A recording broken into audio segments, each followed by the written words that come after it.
하나님께서 우리에게 주시는 말씀은 민수기 15장 1절에서 21절까지의 말씀입니다.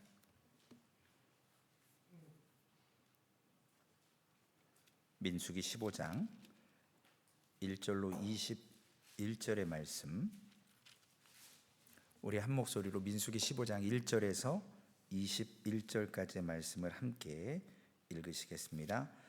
여호와께서 모세에게 말씀하여 이르시되 이스라엘 자손에게 말하여 그들에게 이르라. 너희는 내가 주어 살게 할 땅에 들어가서 여호와께 화제나 번제나 서원을 갚는 제사나 낙헌제나 정한 절기제에 소나 양을 여호와께 향기롭게 드릴 때에 그러한 헌물을 드리는 자는 고운 가루 10분의 1에 기름 4분의 1 흰을 섞어 여호와께 소제로 드릴 것이며, 번제나 다른 제사로 드리는 제물이 어린 양이면 전제로 포도주 4분의 1 흰을 준비할 것이요, 순양이면 소제로 고운 가루 10분의 2에 기름 3분의 1 흰을 섞어 준비하고 전제로 포도주 3분의 1 흰을 드려 여호와 앞에 향기롭게 할 것이요, 번제로나 서원을 갚는 제사로나 화목제로 수송아지를 예비하여 여호와께 드릴 때에는 소제로 고운 가루 10분의 3 에바에 기름 반 흰을 섞어 그 수송아지와 함께 드리고, 전제로 포도주 반 흰을 드려 여호와 앞에 향기로운 화제를 삼을지니라. 수송아지나 순양이나 어린 순양이나 어린 염소에는 그 마리수마다 위와 같이 행하되 너희가 준비하는 수요를 따라 각기 수요에 맞게 하라. 누구든지 본토 소생이 여호와께 향기로운 화제를 드릴 때에는 이 법대로 할 것이요, 너희 중에 거류하는 타국인이나 너희 중에 대도로 있는 자나 누구든지 여호와께 향기로운 화제를 드릴 때에는 너희가 하는 대로 그도 그리할 것이라. 회중 곧 너희에게나 거류하는 타국에게나 같은 율례이니 너희의 대대로 영원한 율례라. 너희가 어떠한 대로 타국인도 여호와 앞에 그리하리라.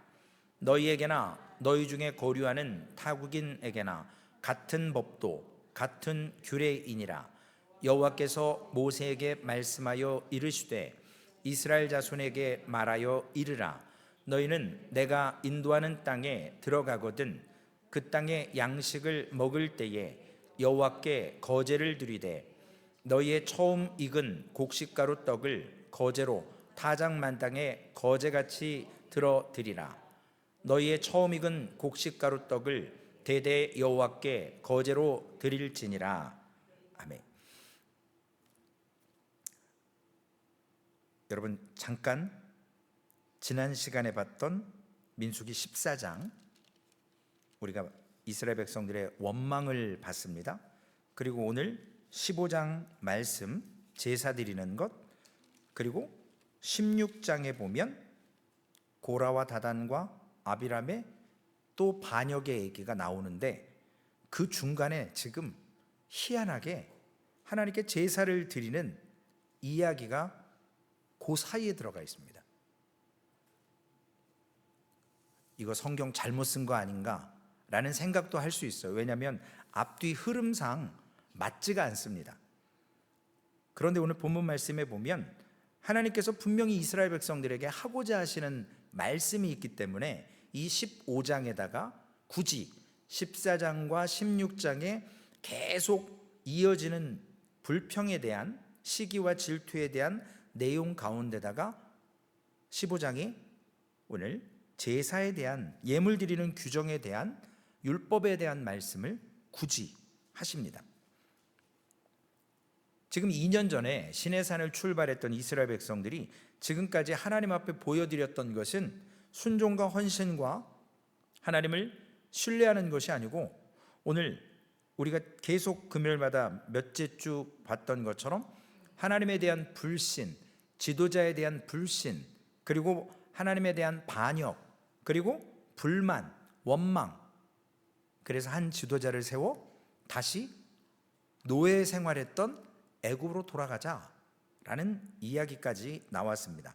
그래서 지난 시간에 저들이 정탐을 하고 10명의 대다수가 불평과 불만, 그리고 올라가서 우리가 이기지 못할 거다, 안악자손이 있다, 나머지 두 사람 여호수아 갈렙에게만 젖과 꿀이 흐르는 땅에 들어갈 것이고 1세대들은 다 광야에서 나머지 38년 동안 돌아다니다 다 죽은 후에야 가나안 땅 들어갈 것이다 라고 하나님이 말씀하셨습니다. 결국은 정탐꾼들의 보고를 통해서 백성들이 새로운 지도자를 세우고 애굽으로 돌아가자라는 말씀까지 왔습니다.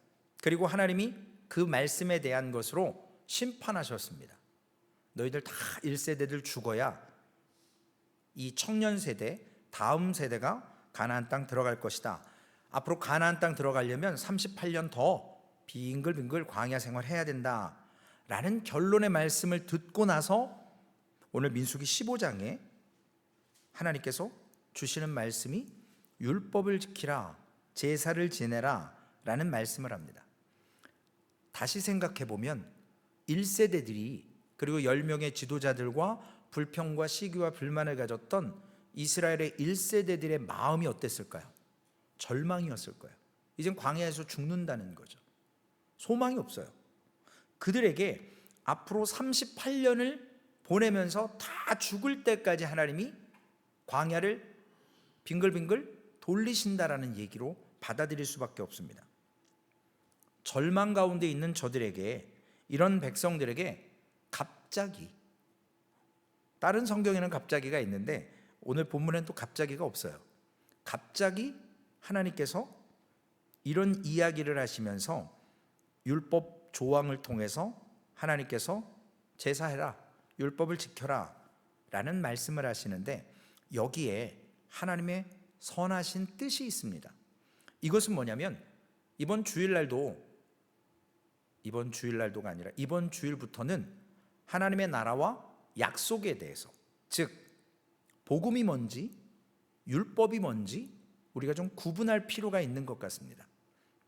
그래서 오늘 설교의 제목을 의무와 책임을 넘어서는 하나님의 은혜라는 제목으로 말씀을 나누고자 합니다. 15장 말씀은 11장부터 14장까지의 절망적인 그러한 이스라엘 백성들의 분위기들, 이러한 모든 것들이 왜 일어났는가? 14장 42절에 그 해답이 있습니다. 14장 42절에 여호와께서 너희 중에 계시지 아니하니, 이스라엘 백성들 안에 하나님이 계시지 않기 때문에 11장부터 14장까지 이스라엘 백성들이 불평과 불만, 그리고 저들은 멸망할 수밖에 없다는 결론이 나옵니다. 그럼에도 불구하고 15장에서 이러한 반역했고 불신앙했고 실패한 저들에게 하나님의 그 언약이 끊임없이 이루어질 것이라는 하나님의 뜻을 오늘 본문을 통해서 보여줍니다. 쉽게 이해가 되시지 않을 것 같아요. 이것을 어떻게 보여주시냐면 제사의 규정으로 보여주세요. 지금 오늘 우리가 읽은 말씀들, 어린 양이나 수양이나 송아지나 염소나 이런 것들을 잡아들이고 거기에 포도주를 붓고 거기에 고운 가루를 넣고, 이런 것은 광야에서 절대로 할 수 없는 일이에요. 광야에서는 농사 지을 수가 없습니다. 포도주가 날 수가 없어요. 하나님이 약속하신 젖과 꿀이 흐르는 땅에서는 가능한 일이에요. 정탐꾼들은 그것을 보았고 알았고 그 포도송이를 어깨에 메고 나왔어요. 증거물로. 광야로 다시 돌아가야 되는 1세대들 그리고 2세대들, 부모 세대가 다 죽어야만 자신들이 젖과 꿀이 흐르는 땅에 들어갈 수 있다라는 하나님의 절망적인, 즉 내 부모가 죽어야만 가나안 땅에 들어가는 거예요. 1세대들은 자신들이 죽어야 아들 세대들이, 딸 세대들이 가나안에 들어가는 거예요. 양쪽 다 불편한 상황이었을 겁니다. 그런데 이들에게 랍비 이 세대들에게 절망하지 말라라는 거예요. 그것은 뭐냐면 너희가 반드시 젖과 꿀이 흐르는 가나안 땅에 들어간다라는 약속을 무엇으로 하시냐면 이러한 제사 규정을 통해서 나에게 예배하라라는 겁니다. 광야에서 하라는 게 아니고 가나안 땅에 들어가서 반드시 들어갈 거기 때문에 너희들이 이러한 것을 가지고 농사를 통해서 그리고 포도주와 여러 가지 것을 통해서 짐승과 함께 희생 제물을 하나님께 드릴 것이다 라는 율법을 허락하시면서 저들에게 반드시 가나안 땅에 들어간다 라는 약속을 해주시는 겁니다. 농사를 지을 수 없는 광야에서는 불가능한 일이지만 지금 앞으로 38년을 더 기다려야 되지만 하나님께서는 분명히 이런 포도주와 곡식 가루를 통해서 예배해라 라고 약속해 주셨습니다. 지금 당장이 아니라 가나안 땅, 젖과 꿀이 흐르는 땅에 들어가서 너희들이 지켜야 될 규례가 이러하다라고 말씀해 주시는 거예요. 당연한 의무가 있습니다. 그 예배를 드려야 될 책임이 있어요. 그런데 그것이 의무와 책임을 뛰어넘는 하나님의 큰 은혜라는 거예요. 하나님이 우리에게 고난을 때로 허락하시는 것도 은혜 주시기 위함이잖아요. 우리가 그 고난을 통해서 연단받으면서 우리가 성숙해 가지 않습니까? 지난 주일도 말씀드렸던 것처럼 우리가 하나님과 믿음의 분량이 성숙돼서 하나님과 교통할 수 있는 수준이 돼야 되거든요. 하나님은 거기까지 끌어올리시기를 원하시는 겁니다. 그래서 함께 교제하자라는 거예요. 그러므로 40년 후에, 정확히 말하면 38년 후에 지켜져야 될 의무, 책임에 대해서 오늘 제사에 대해서 말씀하시는 이유는 그날이 반드시 온다라는 거예요. 가나안 땅 들어갈 날이 반드시 온다라는 거예요. 우리가 몇 주 전에 말씀 나눴던 장래에 다가올 은혜를 이미 받은 것처럼 누리라는 거잖아요. 그날의 소망을 가지라는 거예요. 앞으로 38년 남았지만 반드시 들어간다라는 겁니다. 그걸 이 제사와 이러한 것을 통해서 하나님께서 인자하게 약속해 주십니다. 그래서 이 15장 말씀이 오늘 14장과 16장 사이에 기록되어 있는 의미입니다. 이스라엘 백성들 중에 절망 가운데서도 소망을 놓치지 말라라는 의미입니다. 왜냐하면 하나님께서 그들의 실패, 반역에도 불구하고 하나님의 언약은 반드시, 하나님의 커버넌트, 그것은 이루어질 거라는 거예요. 그래서 하나님이 가나안 땅 인도하실 거고 그렇게 말씀하셨던 대로 하나님께 예배하라는 것입니다. 이것이 장래에 누릴 은혜입니다. 이로써 하나님의 백성들을 하나님께서 위로하시는 거예요. 앞으로 38년의 광야 여정은 있지만요. 그리고 하나님은 14장 18절 말씀에도 있는 것처럼 하나님께서는 노하기를 더디하시고 인자가 많으시고 허물과 이런 여러 가지 것들을 통해서 하나님께서 낮에는 구름 기둥으로 밤에는 불 기둥으로 이스라엘 백성들을 보호하실 것이고 하나님께서 이렇게 하실 것이다라는 위로와 격려의 장래 은혜에 대한 소망을 가지라라는 약속으로 오늘 이 제사 예배를 하라는 것입니다. 이것을 통해서 하나님이 무엇을 요구하실까요? 이런 제사를 통해서 하나님이 원하시는 이유가 있습니다. 한마디로 오늘 짐승을 제물로 드릴 때 반드시 기름과 섞으라는 겁니다. 그 기름 섞은 곡식 가루와 포도주를 동반해서 섞어서 드리라는 거예요. 그런데 여기에는 정확한 그 밸런스가 필요합니다. 비율이 있어야 돼요. 먼저 세 종류의 분류가 있습니다. 어린 양이 있고요, 다 성장한 순양이 있고요, 그리고 수송아지가 있습니다. 먼저 어린 양, 한 35파운드 정도 1년 된 양이라고 성경 해석학자들이 이렇게 말을 합니다. 이 어린 양으로 제물을 드리려면 고운 가루 10분의 1 에바, 우리로 얘기하면 1.5리터, 기름 4분의 1 흰 0.5리터, 그리고 포도주 4분의 1 0.5리터를 함께 드려야 되는 거예요. 광야에서는 짐승으로 충분히 예배가 가능합니다. 그러나 기름 섞은 고운 가루와 그리고 포도주, 광야에서는 드릴 수가 없어요. 농사를 지어서 얻는 수확인데 가나안 땅에서만 가능한 거예요. 그러므로 하나님께서 가나안 땅에서 드리라, 들어갈 것이다 라는 소망이십니다. 그리고 순양이면 75파운드 정도 무게가 나가는데 똑같이 이제 10분의 2 에바 3리터 정도, 고운 가루 3분의 1 0.8리터 정도, 포도주 3분의 1 0.8리터 이렇게 믹스해서 하나님께 드리라는 거예요. 마지막으로 수송아지 4.5리터, 1리터, 포도주 1리터.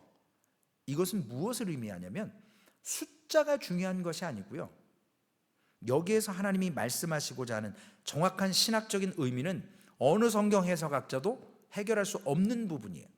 그런데 문맥을 보면 3절에 힌트가 나와 있습니다. 오늘 본문 3절에 보시면 마지막 절에 소나 양을 여호와께 어떻게 드리라고요? 향기롭게. 여러분, 맛난 음식은, 맛있는 음식은 냄새부터가 좋아요. 영어로는 보기 좋게 플레이팅이라고 그러나요? 이렇게 잘 해놓잖아요.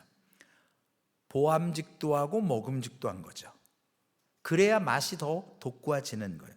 이것은 뭐냐면 향기로운 냄새는 즉 부드러운 맛으로 후각적인 것, 미각적인 것, 이러한 것을 통해서 하나님께 우리가 어떤 귀한 손님에게 정성껏 식사 대접을 하듯이 하나님께 귀한 식사를, 교제를 할 수 있도록 차려 드리라는 거예요. 정성껏. 그러므로 보통 고기만 우리가 접대하는 게 아니라 식사, 밥도 있어야 되고 여러 가지 마실 것이나 또 다른 과일, 채소, 야채들을 곁들여서 식탁을 아름답게 정성껏 차려내지 않습니까? 마찬가지로 하나님께 예배하는 자가 솔직히 포도 10분의 1 드리고 고운 가루 섞고 이런 게 중요한 게 아니고, 우리로 얘기하자면 하나님 앞에 예배할 때 우리 예배자가 삶 속에서 노동하고 수고한 것을 통해 몸은 지치고 힘들지만 그 마음을 가지고 기쁘게 하나님 앞에 구원받은 자의 감격으로 예배할 뿐만 아니라 내가 노동했지만, 수고했지만 땀 흘려서 얻은 수확의 일부를 하나님께 가져와서 식탁을 멋있게 차려드리는 것, 그것이 진정한 예배거든요. 하나님이 받으시는 예배는 그냥 썬데이 됐다고 그냥 대충 옷 차려입고 그냥 습관적으로 교회 오는 게 아니고 한 주간의 삶 동안 그 주일 예배를 놓고 달려가는 겁니다. 준비하며 마음과 생각과 모든 것을 정돈하고 하나님 앞에 최고의 것으로 내가 무엇을 드릴까, 그런 마음으로 준비하고 하나님께 나올 때 하나님이 받으시는, 기뻐하시는 거룩한 산지사의 예배가 된다는 것입니다. 이것이 바로 향기롭게 드릴 수 있는 영적인 제사의 의미입니다. 이것을 통해서 하나님이 본인이 드시겠냐고요? 안 드세요. 그러나 이 의미는 뭐냐면, 이렇게 향기롭게 드리라고 하시는 의미는 이스라엘과 하나님과 아름다운 사귐에 있어서 초대하는 거예요. 우리에게 먼저 요구하셔서 초대하는 거예요. 내게 나오라 라고 하시는 의미입니다. 오늘 새벽에 우리 로마서가 드디어 근 3개월 만에 끝났거든요. 마지막 15장 16장에 바울 사도가 자신이 했던 공로는 얘기하지 않지만 교회를 통해서 자신과 함께 했던 칭찬받는 많은 성도들의 이름을 성경에 굳이 기록하며 저들을 문안하라, 인사하라 라고 했고, 그리고 교회에 덕을 끼치지 못하고 거짓 교사들로 인해서 잘못된 그러한 신앙을 가진 자들에게는 경고하고, 그리고 그들에게는 교회에서 물러날 것을, 인사하지 말 것을 말씀하셨습니다. 여러분, 우리가 좀 얘가 그렇지만 누구랑 좀 불편해요. 그럼 첫 번째 안 하는 게 뭐예요? 인사 안 해요. 그리고 두 번째로 밥 같이 안 먹어요. 그렇죠? 원수하고는 악수하거나 밥을 같이 안 먹습니다. 화해하기 전까지는, 상대방이 죽기까지는. 사람은 원수와 밥상을 함께 하지 않아요. 밥을 같이 먹는다라는 것은 가족이나 친구와 함께 먹습니다. 불편하지 않은 사람과. 이것은 하나님께서 우리에게 수준이 맞게끔 식탁을 차리라는 거예요. 내가 너희와 함께 원수지간이 아니기 때문에 함께 식탁을 통해 향기롭게 드릴 때 만나 주시겠다라는 거예요. 함께 교제하고 싶다라는 겁니다. 이것이 지금 가나안 땅에 못 들어가는 자들, 앞으로 가나안 땅에 들어갈 자들에게 위로가 된다라는 사실입니다.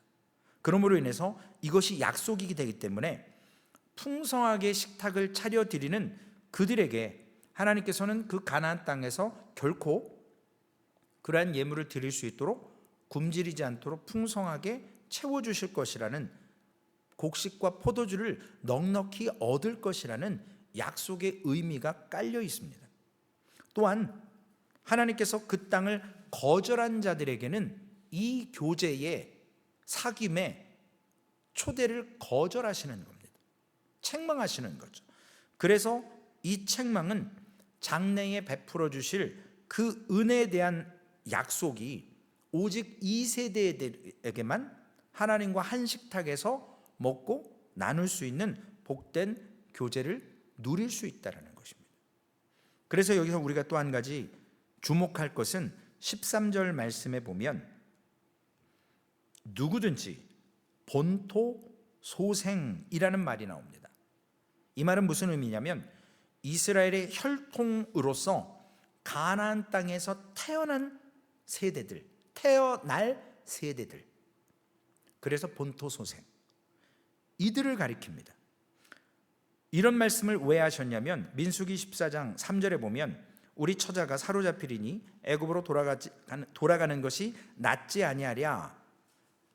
이스라엘 백성들이 하나님 앞에서 정말로 이러한 불평으로 하나님을 불신했고 하나님의 인도하심을 거절했기 때문에 광야로 들어가서 다시 38년의 남은 시간 동안 보내야 될 것이다라는 말씀의 의미였고, 그래서 우리가 장차 들어갈 그 땅에서는 우리가 자녀들을 낳아 기를 수 있는 소망이 있다라는 거예요. 하나님께서 약속해 주셨다라는 것입니다. 그래서 식탁만 함께하는 것이 아니라 자녀를 통해서 본토 소생을 통해서도 하나님 앞에 이렇게 나아갈 수 있는 그 초대, 격려, 이러한 것이 말씀의 곳곳에 담겨져 있습니다. 또한 14절에서 16절까지의 말씀에 보면 누구나 나오라는 거예요. 하나님의 교회는 만민이 기도하는 집이라고 그랬거든요. 어느 누구나에게 열려 있습니다. 회개하고 하나님과 하나님 앞에 서고자 원하는 자는 어떤 사람이라도 나와서 기도할 수 있는 곳이 교회여야 합니다. 마찬가지로 하나님께서 이스라엘 혈통만 말씀하신 것이 아니고 본토에서 태어날 세대에게만 말씀하신 것이 아니고 이스라엘 사람들과 함께 거주하는 모든 다른 외국인들에게도 포함된 규례라는 사실입니다. 그래서 14절에서 16절에 너희 중에 거류하는 타국인, 너희 중에 대대로 있는 자, 우리 지난 시간에 갈렙이 이방 사람이었다라고 말씀을 나눴었죠. 이름 자체가 의미는 좀 그렇지만 도구, 개, 그런 충성의 의미가 있었었고요. 이와 같이 하나님의 은혜에는 차별이 있을 수가 없다는 것입니다. 그래서 이스라엘 백성 공동체는 어떤 혈통적인 그런 막혀있는 것이 아니고 완전히 오픈되어서 어느 민족, 어느 사람이라든지 하나님 앞에 나올 수 있다라는 것을, 하나님을 섬기기 위해서는 단 조건이 있었죠. 할례를 받아야 돼요. 그리고 하나님의 율법의 말씀을 행해야 합니다. 그러면 하나님과 약속한 언약의 백성이 되는 것입니다. 하나님은 이와 같이 모든 사람, 즉 죄인된 사람을 부르러 오셨습니다. 계시록 22장 17절 말씀해 보니까 성령과 신부가 말씀하시기를 오라 하시는도다. 듣는 자도 오라 할 것이요 목마른 자도 올 것이요 또 원하는 자는 값없이 생수를 받으리라 라고 말씀하셨습니다. 이제는 17절에서 21절까지의 말씀에 보면 하나님께서 새로운 말씀을 하나 하시는데, 이것도 어떤 전제가 있어요. 조건이 있는 거예요. 그게 뭐냐면, 내가 인도할 땅에 들어가거든 그 땅에서 처음 익은 곡식가루로 떡을 만들어서 거제로 드리라는 명령을 하셨는데, 내가 인도하는 땅에 들어가거든, 즉 가나안 땅에 반드시 들어가서 예배할 것이다 라는 확실한 하나님의 약속의 말씀입니다. 여기에서 이제 우리 성도님들이 부담 느끼는 내용이 이제 다음에 나와요. 거제로 드린다는 것이 뭐냐면, 우리 주일날도 말씀드리겠지만 왕이 어떤 사람과 조약을 맺어요. 협정을 하는 거죠. 그러면 힘센 사람은 그 조약을 지키나 안 지키나 별 상관이 없어요.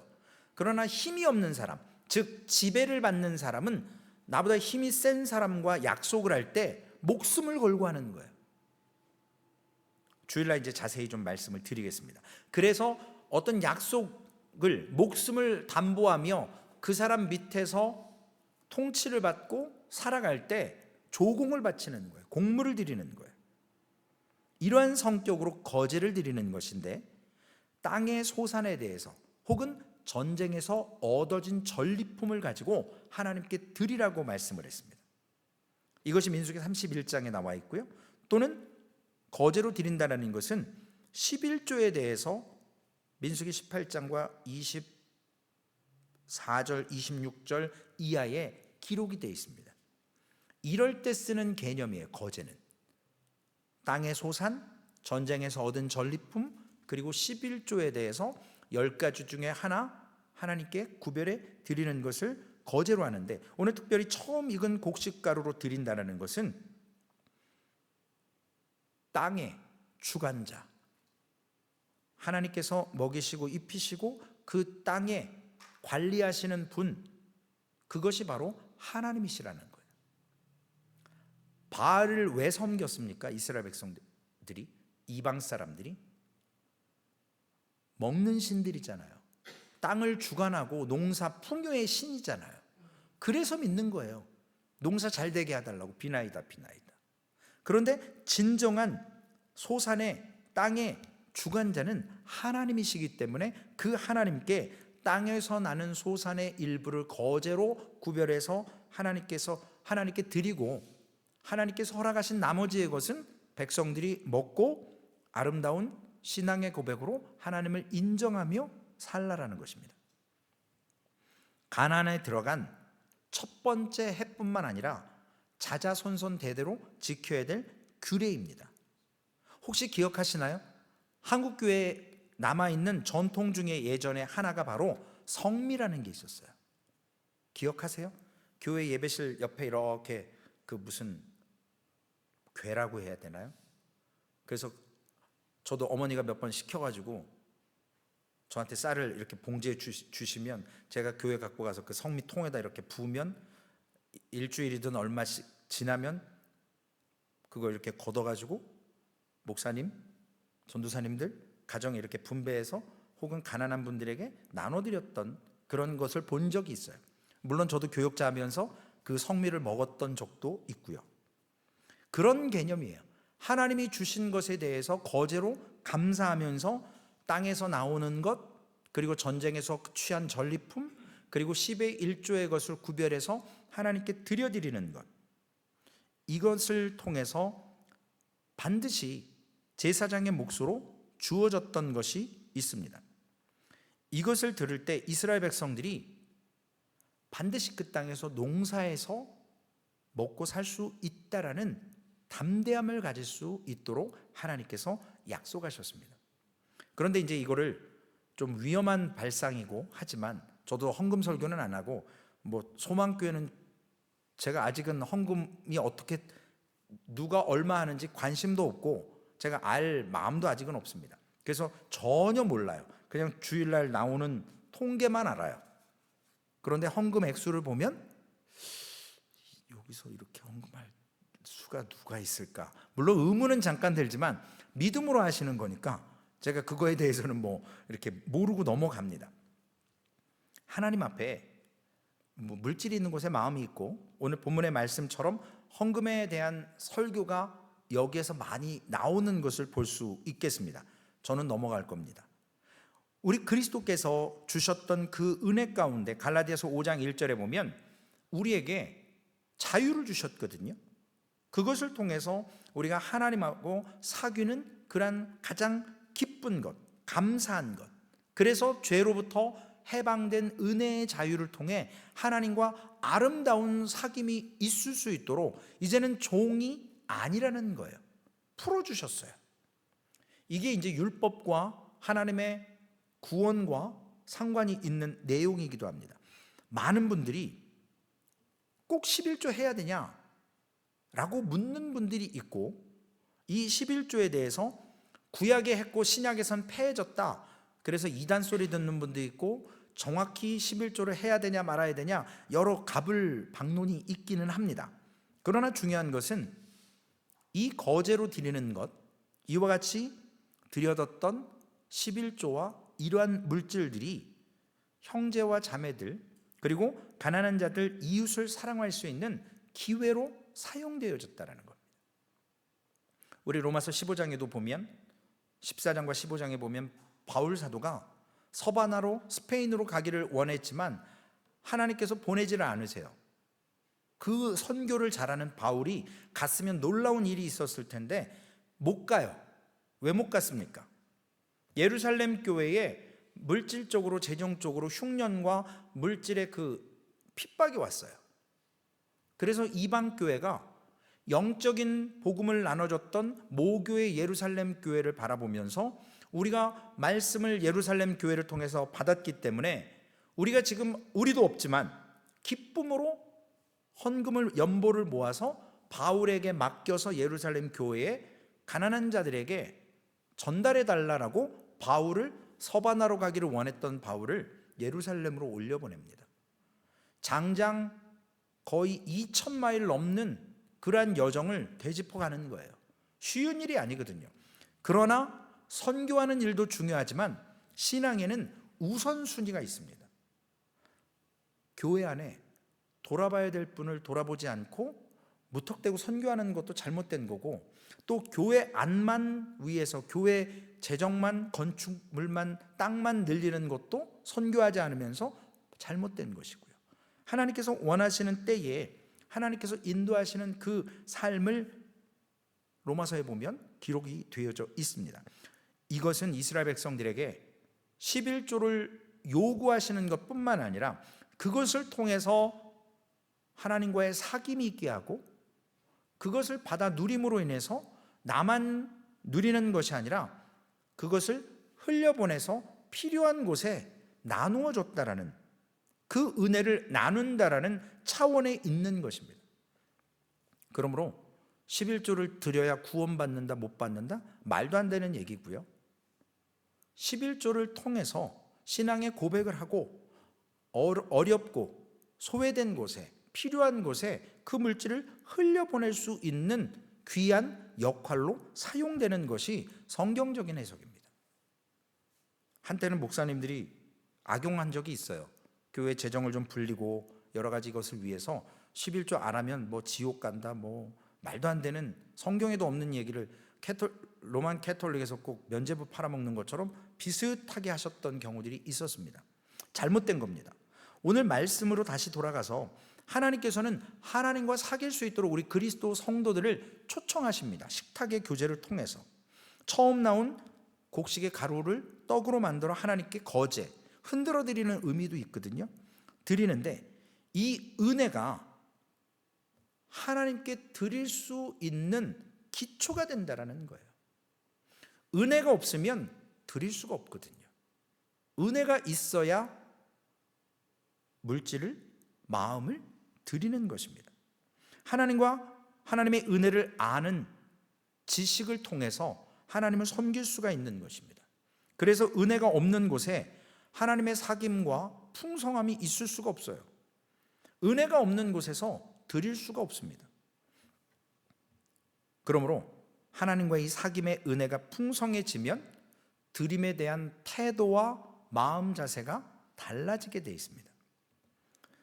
바울 사도가 마게도냐 교회를 고린도후서 8장 1절에서 7절까지 이하에 보면 환난 가운데서 넘치는 기쁨이 있었고 가난한 중에도 아까 말씀드렸던 그러한 연보를 할 수 있도록 하는 것은 그 기쁨 가운데 자원하는 마음으로 드렸다는 거예요. 억압에서 드려졌던 것이 아니고 기쁨으로 하나님 앞에 은혜로 드렸기 때문에 그 은혜 때문에 더욱더 예루살렘 교회를 도울 수 있었고 하나님께서 그것을 통해서 귀하게 받으셨다라는 것. 그러므로 처음 익은 곡식을 거제로 드린다라는 것은 이런 개념입니다. 즉 하나님과의 사귐에서 오는 풍성함을 하나님이 보장해 주시는 그 은혜를 다른 형제들에게, 그리고 오늘 본문에 보면 특별히 제사장과 레위 지파에게, 그리고 가난한 사람들을 위해서 흘려 보냈다라는 것입니다. 그러면 우리의 말씀으로 삶을 한번 적용해 본다면 먼저 우리가 하나님과 사귐에 있어서 목표를 갖고 있냐라는 거죠. 우리의 삶의 목표가 하나님과 친밀하게 사귈 수 있도록. 성만찬 할 때 제가 가끔 그런 말씀 드리죠. 성만찬은 주님과 친밀해지기 위해서 성만찬을 한다라고 가끔 제가 말씀을 드릴 때가 있습니다. 하나님과 사귀기 위해서 친밀해지기 위한 목표를 가지고 우리가 삶을 산다면 그것은 참된 성도의 삶이라는 거예요. 그런데 하나님과 친밀해지지 않으려고 하면 올바른 성도의 삶이 될 수가 없다라는 것입니다.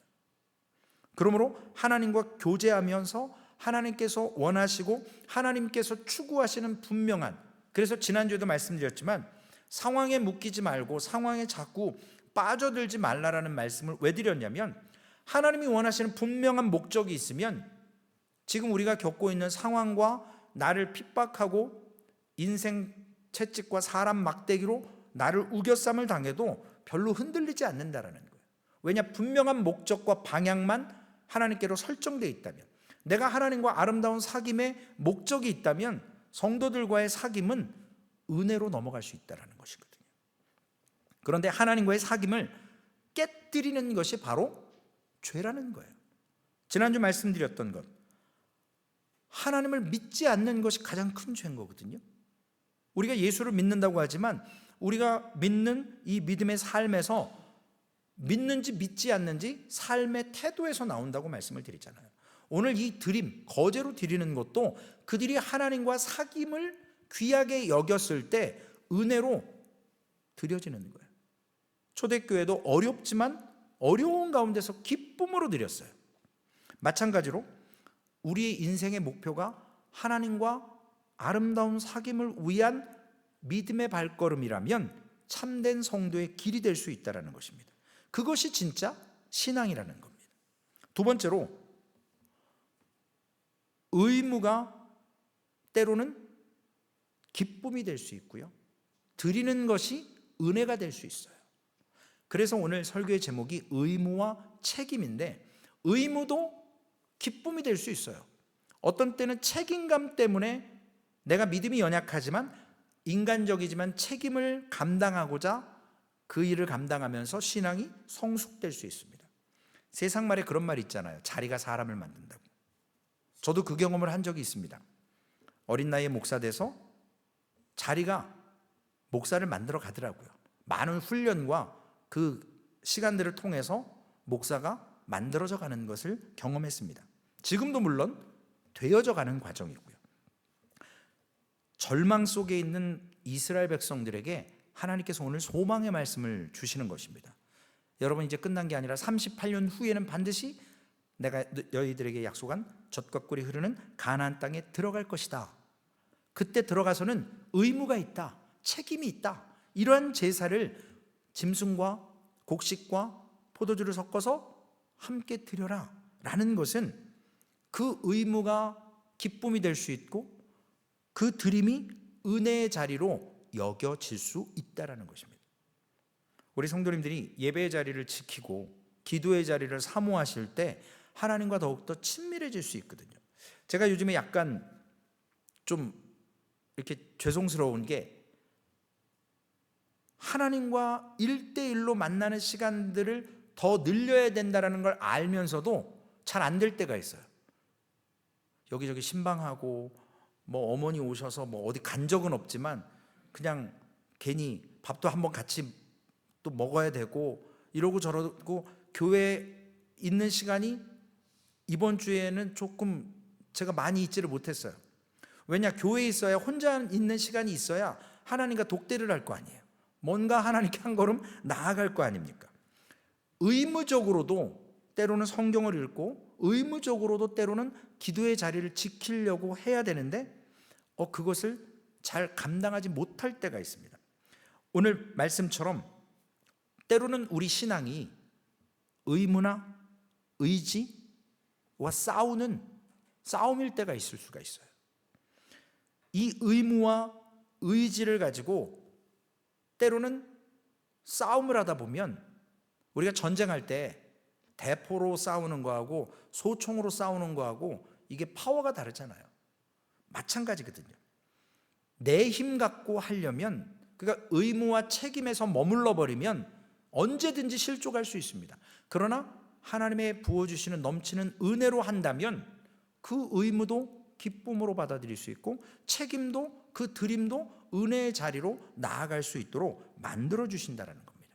그러므로 하나님의 은혜가 오늘 하나님과의 사귐이 흘러날 때 더욱더 그 말씀과 함께 가며 하나님께서 주시는 은혜 가운데서 능력 있게 주님이 원하시는 믿음의 삶을 살아낼 수 있다는 것입니다. 그 은혜가 우리를 하나님의 사람으로 만들어가고 빚어가는 것입니다. 그러므로 오늘 사랑하는 우리 모든 성도님들에게 오늘 은혜의 자리에 머무는 그런 시간을 때로는 의무지만 때로는 책임감 있게 감당하셔서 하나님과 아름다운 사귐의 자리에서 하나님께 드림의 기쁨을 은혜로서 경험하셔서 소외되고 낙심되고 보이지 않는 곳을 바라보면서 그것이 참으로 교회를 세워가고 하나님이 원하시는 그러한 귀한 일들을 통해서 하나님께 영광 돌리시는 우리 소망교회 되시기를 주님의 이름으로 부탁을 드리겠습니다. 사랑이 많으신 아버지 하나님, 불평과 시기와 원망으로 인해서 1세대 부모 세대들이 다 죽어야만 젖과 꿀이 흐르는 가나안 땅으로 38년 후에 들어가는 그런 기가 막힌 하나님의 징계를 이스라엘 백성들이 경험합니다. 1세대가 다 죽어야 되고 2세대는 부모 세대가 다 죽어야만 하나님의 약속의 땅으로 들어갈 수 있는데 그 길어 보이는 38년 후의 일을 하나님께서는 오늘 의무와 책임으로 율법으로 말씀하셔서 하나님 앞에 제사를 할 때 하나님 앞에 짐승만 잡아드리는 것이 아니고 그 땅에 처음 솟아내 고운 가루로 기름을 섞어서 포도주와 함께, 즉 하나님께서 허락하시고 농사를 짓고 수확한 것을 가지고 반드시 그 땅에 들어갈 것이고 본토 소생, 그 땅에서 반드시 다음 세대가 태어날 것이고 모든 외국인들이 할례를 받고 율법을 지킬 때에 이스라엘 백성들과 함께 가나안 땅에 들어가는 은혜를 허락하신다고 약속하셨습니다. 하나님의 약속은 변치 않으시고 여러 군데의 하나님의 약속을 통해서 저들이 낭망하고 좌절된 심령을 하나님께서는 반드시 내가 이룰 것이다, 인도할 것이다 라고 선포하셨습니다. 그것이 저들에게 위로의 말씀이고 오늘 우리가 이 땅에 살아갈 때 주님의 재림의 때에 우리가 그날이 언제인지 알 수 없지만 아버지 하나님, 그 하루하루의 삶 속에서 하나님과 향기로운 예물로 드리면서 식탁을 정성껏 차려드리고 나의 삶의 마음과 생각과 태도가 하나님을 기쁘시게 하는 일로 주님 앞에 예배하러 나올 때 하나님이 받으시고 하나님이 우리와 교제하기 원하시고 하나님께 나아감으로 인해서 하나님이 은혜 베풀어 주셔서 우리가 더욱더 의무와 책임감과 드림의 놀라운 은혜를 경험할 수 있습니다. 주님, 앞이 보이지 않고 때로는 너무나도 좌절하고 힘든 삶 가운데 있지 않습니까? 당장 뭔가 바뀌는 것이 아니지만 그 시간 속에서 하나님 오늘 우리에게 언약하셨고 반드시 이루실 것이라고 여러 가지의 말씀을 통해서 약속하셨습니다. 반드시 주님의 재림의 때가 오기에 하나님 오늘 신앙의 길을, 그 험하고 좁은 길을 밭가리를 하며 마음을 기경하며 하나님의 말씀이 심겨지고 그것이 뿌리가 박히고 터가 굳어지고 자라면서 주님이 비를 주시고 햇빛을 주셔서 열매를 맺게 하실 때까지 하나님 그 수고와 노력에 동참하며 하나님 우리의 삶을 예배로 하나님께 드리기를 원합니다. 하나님 온전히 받아주시고 소망교회가 그러한 의무와 책임 앞에서 먼저 하나님과 사귐이 있는 그러한 은혜를 예배로 경험하게 하여 주옵소서. 아버지 하나님, 그 예배를 사모하게 하여 주옵소서. 그 예배의 최고의 것으로 우리의 마음과 생각과 아버지 하나님 우리의 죄악을 고백하고 정말로 정직한 마음으로 하나님 앞에 서서 예배로 나아가게 하여 주옵소서. 그래서 하나님이 찾으시는 그 예배자, 하나님이 받으시는 그 예배, 그곳에서 하나님과 만나게 하시고 하나님을 만날 때에 성령께서 우리의 죄를 깨닫게 하시고 우리를 스스로 정죄하게 하시고 그리하여서 하나님을 의지하지 않고는 그 하나님을 통해서만 구원에 참된 소망이 있고 아버지 하나님 은혜가 있음을 경험케 하여 주시옵소서. 그러한 교회 되기를 소망하며 우리 구주 예수님의 이름으로 감사하며 기도 올리옵나이다. 아멘. 하늘에 계신 우리 아버지여, 이름이 거룩히 여김을 받으시오며 나라에 임하옵시며 뜻이 하늘에서 이루어진 것 같이 땅에서도 이루어지리이다. 오늘날 우리에게 일용할 양식을 주옵시고 우리가 우리에게 죄 지은 자를 사하여 준 것 같이 우리의 죄를 사하여 주옵시고 우리를 시험에 들게 하지 마옵시며 다만 악에서 구하옵소서. 대개 나라와 권세와 영광이 아버지께 영원히 있사옵나이다. 아멘.